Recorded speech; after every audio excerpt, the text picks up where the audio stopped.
NEET UG exam के संदर्भ में सर्वोच्च न्यायालय के निर्णय के पश्चात अब ये मामला लगभग शांत हो चुका है। यूजी कोर्स के लिए मेडिकल कॉलेज में अभ्यर्थियों के प्रवेश की प्रक्रिया भी आगे बढ़ चुकी है। लेकिन इसी बीच में एक समाचार आया कि एक छात्रा जो कि गुजरात अहमदाबाद की है, उसे नीट में 705 अंक प्राप्त हुए थे, लेकिन वह 12वीं कक्षा पास नहीं कर पाई। अब आश्चर्य की बात यह है कि वो 12वीं कक्षा जो है प्रथम प्रयास में तो पास नहीं कर पाई थी, लेकिन सप्लीमेंट्री परीक्षा में भी वह असफल रही। और जहाँ तक समाचार पत्रों के माध्यम से ये पता चलता है कि उस छात्रा को 12वीं की सप्लीमेंट्री परीक्षा में भी 33% अंक के साथ उसने केमिस्ट्री रसायन शास्त्र तो पास किया, लेकिन फिजिक्स भौतिक शास्त्र में उसे मात्र 22 अंक प्राप्त हुए। इस प्रकार एक बहुत ही अच्छा अंक नीट परीक्षा में 750, जो कि बहुत ज़्यादा अंक होता है नीट परीक्षा के को देखते हुए, उस छात्रा को किसी भी मेडिकल कॉलेज में प्रवेश प्राप्त नहीं हो सकता। ये बहुत आश्चर्य का बात है कि एक छात्रा जो कि सर्वोत्तम प्रदर्शन करती है, जिसका कि नीट में उत्कृष्ट प्रदर्शन रहा हो, लेकिन वह 12वीं कक्षा में सप्लीमेंट्री परीक्षा में आने के बाद भी उसमें उत्तीर्ण न कर पाती हो। यह वाकई एक शोध का विषय है, एक रिसर्च का विषय है कि आखिर ऐसा कैसे संभव है।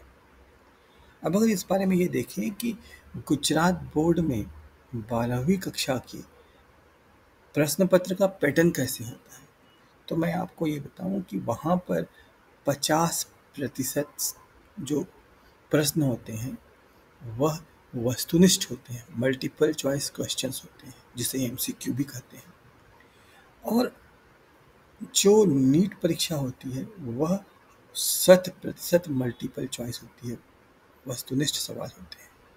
अगर उस परीक्षा में वह छात्रा 705 अंक लेके आती है 720 में से, तो क्या वह छात्रा जो है जिस परीक्षा में 12वीं बोर्ड की परीक्षा में 50% सवाल सिर्फ वस्तुनिष्ठ ही होते हैं, वहाँ उसका प्रदर्शन अगर पास होने के योग्य भी नहीं है, अर्थात 33% अंक भी प्राप्त नहीं कर पाती है, तो ये घोर आश्चर्य का विषय है और संशय का विषय भी है। ये संशय को जन्म देता है कि आखिर ये ऐसी बात क्या है, कहीं कुछ गड़बड़ी तो नहीं है नीट परीक्षा में। अब ये वाकई में बहुत संशय का विषय है, बहुत सारे कुशंकाओं को जन्म भी देती है। अब अगर थोड़ा सा ये देखें कि नीट परीक्षा के जो शेड्यूल आया था उसको देखें, परीक्षा तो ठीक है समय पर हो गया, चुनाव के दौरान ही हो गया, और चुनाव के दौरान होना भी चाहिए था, नहीं तो सारी प्रक्रिया मेडिकल कॉलेजेस में बहुत ज़्यादा विलम्ब हो जाता।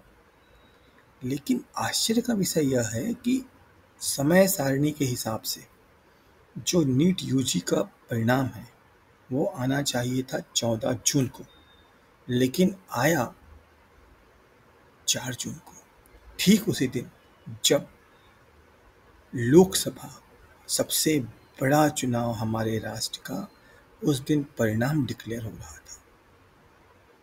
सारा देश लगा हुआ था उस परिणाम को जानने में, समझने में, और उसी बीच में नीट का रिजल्ट आ गया। नीट एक बड़ा एग्ज़ाम होता है जिसमें लगभग 24 लाख अभ्यर्थी परीक्षा देते हैं, छोटा एग्ज़ाम तो वो भी नहीं होता, लेकिन लोकसभा परिणाम की वजह से उस दिन नीट परीक्षा के बारे में कोई चर्चा ही नहीं हुई, नीट परीक्षा के रिजल्ट के बारे में कोई चर्चा ही नहीं। कहीं ये शंका को जन्म देता है कि चुपचाप से रिजल्ट घोषित हो जाए और कोई ज़्यादा हंगामा न हो। क्या इसीलिए 4 जून का दिन चुना गया था?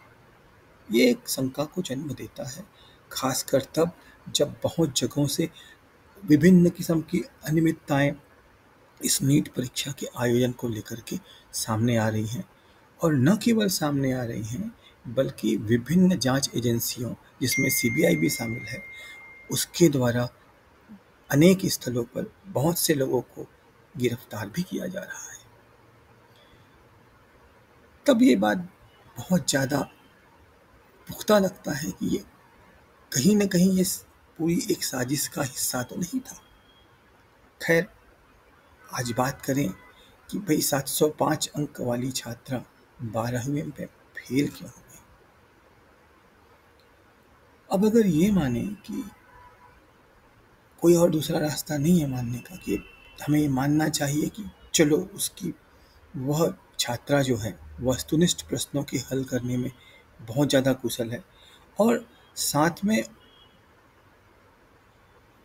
उसका बहुत ज़्यादा भाग्य बहुत प्रबल था कि उसने 705 अंक प्राप्त कर लिए बहुत कठिन परीक्षा में, लेकिन 33% अंक प्राप्त नहीं कर पाई उस परीक्षा में जो 12वीं बोर्ड की अनिवार्य परीक्षा होती है।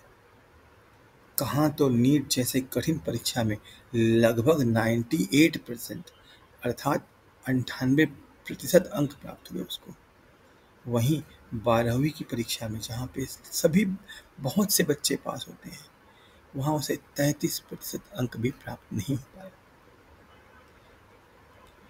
अगर दूसरे दृष्टिकोण से देखें तो मुझे ये लगता है ये एक सर्वोत्तम उदाहरण हो सकता है कि एक ही व्यक्ति जो एक समय में बहुत ज़्यादा भाग्यशाली हो और वही व्यक्ति उसी समय में बहुत ज़्यादा दुर्भाग्यशाली भी हो,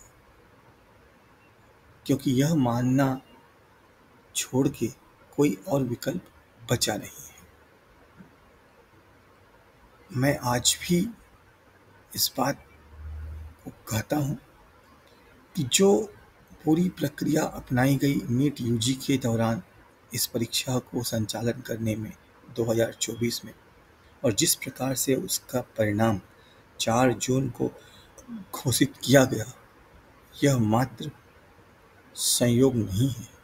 मुझे लगता है ये प्रयोग था, लेकिन यह प्रयोग आंशिक रूप से सफल रहा, इसलिए कि पूरी बातें सुप्रीम कोर्ट तक गई और सुप्रीम कोर्ट ने जो भी उनके सामने तथ्य प्रस्तुत किया गया, उसके आधार पर जो निर्णय दिया नीट के लिए और एनटीए के लिए, वह एक सबक होना चाहिए। लेकिन सुप्रीम कोर्ट ने इस परीक्षा को रद्द न करते हुए इस परीक्षा को पुनर्आयोजित न करने का निर्णय दिया, इसलिए कुछ अभ्यर्थी जो कि किसी तरीके से नकल हो या पेपर लीक हो, किसी भी प्रकार से फ़ायदा उठाए हैं, तो कुछ अभ्यर्थी हो सकते हैं उन्हें प्रवेश मिल गया हो। इसलिए मैं कह रहा हूँ कि यह प्रयोग आंशिक रूप से सफल रहा, लेकिन आशा है कि सुप्रीम कोर्ट के संज्ञान में आने के बाद, उनके इस प्रकरण में निर्णय के बाद एनटीए सुधरेगा और अपने परीक्षा प्रणाली में यथोचित